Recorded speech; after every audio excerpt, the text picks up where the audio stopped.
Hello friends, ఎలా ఉన్నారు? Welcome to స్వదేశీ ఫుడ్స్.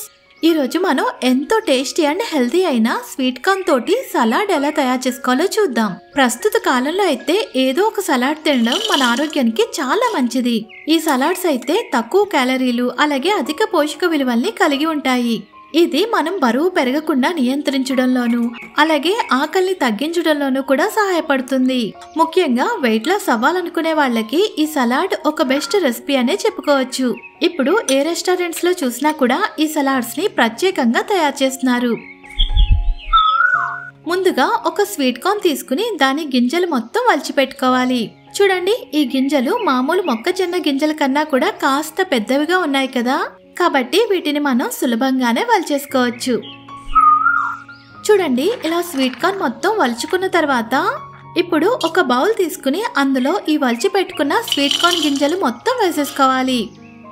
ఇప్పుడు ఈ స్వీట్ కార్న్ గింజలు మునిగేంత వరకు కూడా మంచినీళ్లు పోసుకోవాలి. అంటే ఒక పెద్ద గ్లాసుడు వరకు నీళ్లు పోసుకుని ఉడికించుకోవాలి. అందుకోసం తర్వాత స్టవ్ ఆన్ చేసుకుని దాని మీద ఈ గిన్నె పెట్టి మంటని మీడియం ఫ్లేమ్ లో పెట్టుకోవాలి. ఇప్పుడు ఈ స్వీట్ కార్న్ గింజల్ని ఒక్క 5 నిమిషాల పాటు మధ్య మధ్యలో కలుపుకుంటూ ఉడికించుకోవాలి. వీటిని మరీ మెత్తగా ఉడికించాల్సిన అవసరం లేదు. జస్ట్ 5 నిమిషాల పాటు ఉడికించుకుంటే మనకి ఇవి కాస్త ఉబ్బినట్లుగా అయ్యి కొద్దిగా సాఫ్ట్ గా అవుతాయి. అలా ఉడికితే సరిపోతుంది.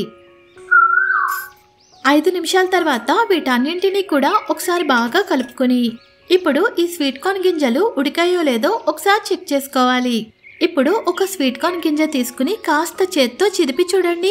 గింజ ఇలా మెత్తగా చితికినట్లయితే మనకి స్వీట్ కార్న్ మొత్తం ఉడికిపోయినట్లే. ఇప్పుడు స్టవ్ ఆఫ్ చేసేసుకుని ఈ గిన్నెలో ఉండే మిగిలిన వాటర్ మొత్తం వంపేసి వీటిని ఒక స్ట్రైనర్ లోకి తీసుకుని పక్కన పెట్టుకోవాలి. తర్వాత సలాడ్ తయారు చేసుకోవడానికి ఈ కూరగాయలు తీసుకుని వీటిని శుభ్రంగా కడిగి సన్నగా తరిగి తీసుకోవాలి. ఇప్పుడు సలాడ్ తయారు చేసుకోవడం కోసం ఒక పెద్ద మిక్సింగ్ బౌల్ తీసుకోవాలి. అందులో ఉడికించుకున్న స్వీట్ కార్న్ మొత్తం వేసేసుకోవాలి. అలాగే కట్ చేసుకున్న వెజిటబుల్స్ అన్ని కూడా ఒక్కొక్కటిగా వేసుకోవాలి. ముందుగా ఒక పెద్ద ఉల్లిపాయని ఇలా సన్నగా తరిగి వేసుకోవాలి. ఇంకా ఒక 2 పచ్చిమిర్చిని కూడా తీసుకుని ఇలా సన్నగా తరిగి వేసుకోవాలి. అలాగే ఒక పెద్ద టమాటాని కూడా ఇలా సన్నగా తరిగి వేసుకోవాలి. తర్వాత ఒక చిన్న కీరా దోసను తీసుకుని పైన చెక్కు తీసేసి ఇలా సన్నగా తరిగి వేసుకోవాలి. అలాగే ఒక చిన్న క్యారెట్ ని కూడా తీసుకుని దాన్ని ఇలా చిన్న చిన్న ముక్కలుగా కట్ చేసుకుని వేసుకోవాలి. తర్వాత సన్నగా తరిగిన కొత్తిమీర కూడా కొద్దిగా వేసుకోవాలి. అలాగే మెత్తగా దంచి పౌడర్ చేసి పెట్టుకున్న మిరియాల పొడి ఒక 1/2 టీ స్పూన్ వరకు వేసుకోవాలి. తర్వాత 1/2 టీ స్పూన్ వరకు చాట్ మసాలా పొడి కూడా వేసుకోవాలి. ఇంకా మీ రుచికి తగినంత ఉప్పు కూడా వేసుకోవాలి. నేను ఇక్కడ ఒక 1/2 టీ స్పూన్ వరకు ఉప్పు వేసుకుంటున్నాను. చివరగా ఒక చిన్న నిమ్మకాయని తీసుకుని దాన్ని రసం పిండుకోవాలి. ఒకవేళ మీరు పులుపు తక్కువగా తినేటట్లయితే సగం చెక్క వరకు నిమ్మరసం పిండుకోవచ్చు. ఇప్పుడు ఈ ఉప్పు మసాలాలు ఇవన్నీ కూడా ఈ స్వీట్ కార్న్ గింజలకి పట్టేలాగా ఒకసారి బాగా కలుపుకోవాలి. అలాగే మీకు ఇష్టమైన వేరే వెజిటబుల్స్ ఏమైనా ఉంటే గనక అవి కూడా వేసుకోవచ్చు. అప్పుడప్పుడు ఇలా హెల్తీగా సలాడ్ తినడం వల్ల మన శరీరానికి అవసరమయ్యే ఎన్నో రకాల న్యూట్రిషన్స్ అందుతాయి.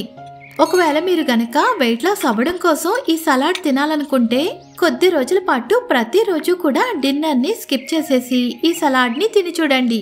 కొద్ది రోజుల్లోనే మీరు వెయిట్ లాస్ అవ్వడాన్ని బాగా గమనిస్తారు. చూడండి, ఇలా బాగా కలుపుకుంటే సరిపోతుంది. అంతేనండి, ఎంతో టేస్టీ అండ్ హెల్తీ అయిన స్వీట్ కార్న్ సలాడ్ రెడీ అయిపోయింది. ఇదే ఫ్రెండ్స్ మన వీడియో. నచ్చితే లైక్ చేయండి, షేర్ చేయండి, సబ్స్క్రైబ్ చేసి పక్కన బెల్ ఐకాన్ క్లిక్ చేయండి.